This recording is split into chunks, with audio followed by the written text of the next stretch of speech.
Hi, it's Support1975 and welcome to Elite Dangerous on the Legacy version on Xbox. In the background is going to be me mining and also having fun with my fighter pilot, something I really wish they fixed in this game so I could use it in PvP because it is a fun little addition to the game.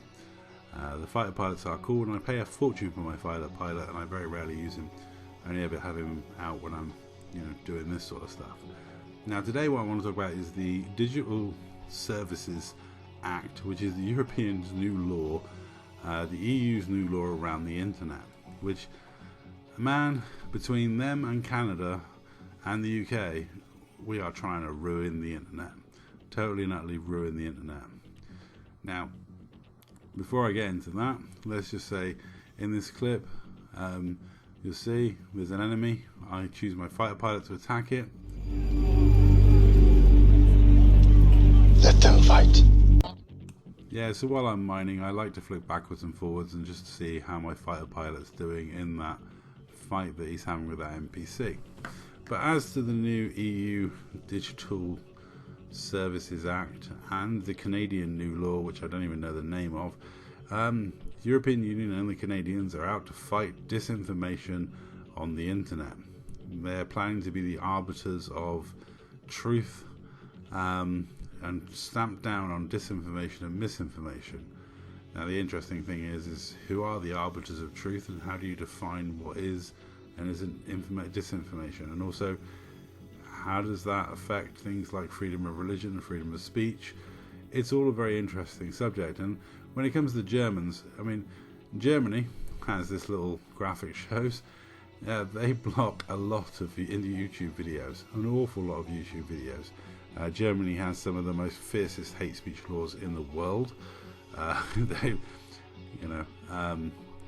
There's a lot of things that are a criminal offence in Germany that are unique to Germany, and also the YouTube videos wise, you can't show any gameplay footage from any game that has certain political parties in it, or certain uniforms in it, or certain symbols in it. And the German version of the game won't have those symbols or those things in the game, which I do find a bit creepy and odd, because it's like it is part of history.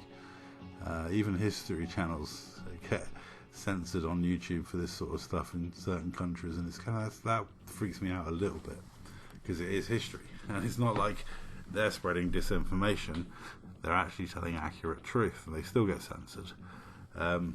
But like, I don't agree with flat earthers. I think they're idiots and I don't agree with them at all.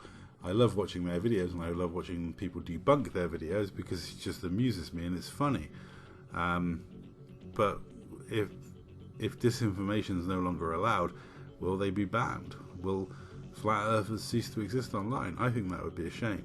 I also get the sense that a lot of these laws and a lot of these legislations are legacy media cozying up to politicians to try and reclaim their market share. They don't like the internet because it cuts down on their readers. Let's face it, social media, YouTube, all those posts, all that stuff is all fighting for people's attention in a very oversaturated market. I mean, there is so much content out there, and I am very grateful for every viewer I get, because I cannot believe that I'm competing in a sphere where there's so much content out there now. You couldn't keep up with the number of films being released at the moment on different streaming platforms. It's ridiculous, the amount of exclusives, the amount of just stuff out there in the world, and it's all fighting for that same market share, that same small percentage of people that will consume stuff. And legacy media really hates the fact that a man on the internet like Joe Rogan, for example, can gather such an audience and can get so many views compared to even their flagship programs.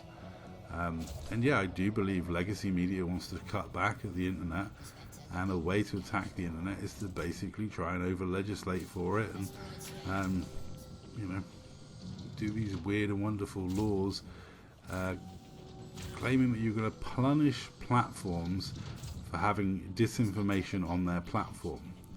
Now, I'm totally against this idea of punishing YouTube for what YouTube content creators create. You should always punish the creator. if I was to paint a particularly defamatory painting or a particularly offensive piece of artwork and it was shown in a gallery, the gallery shouldn't be held responsible for that. I should be. I created it. It's mine. And that's the way I view YouTube. So this whole punishing the platform for what's posted on there just seems ridiculous to me. Should platforms do more to cut down on hate speech? And it depends. I mean, like, the platforms, I mean, a lot of platforms are from America where freedom of speech is a constitutional right. You know, they don't believe in this whole hate speech laws that we have, where you can't say anything without threat of overstepping the mark. I mean, there was talk at the Labour Party conference of making misogyny illegal. How? I don't know. It would be highly interesting to find out on what level of misogyny. Like, if I make a joke about my other half having small feet and being able to get closer to the sink, am I going to go to a gulag for 5 years? I mean, you know, the whole vagueness of our hate speech laws makes them incredibly dangerous. And I do think that these countries, the European Union, the Canadian government, the British government, are really just out there to ruin the internet by making it a non-fun place where everything's over-legislated, much like our daily lives are getting, which is a shame. But that's my opinion. Let me know what you think in the comments down below, and I'll say that's all. Thank you very much for watching. Eventually. Plate.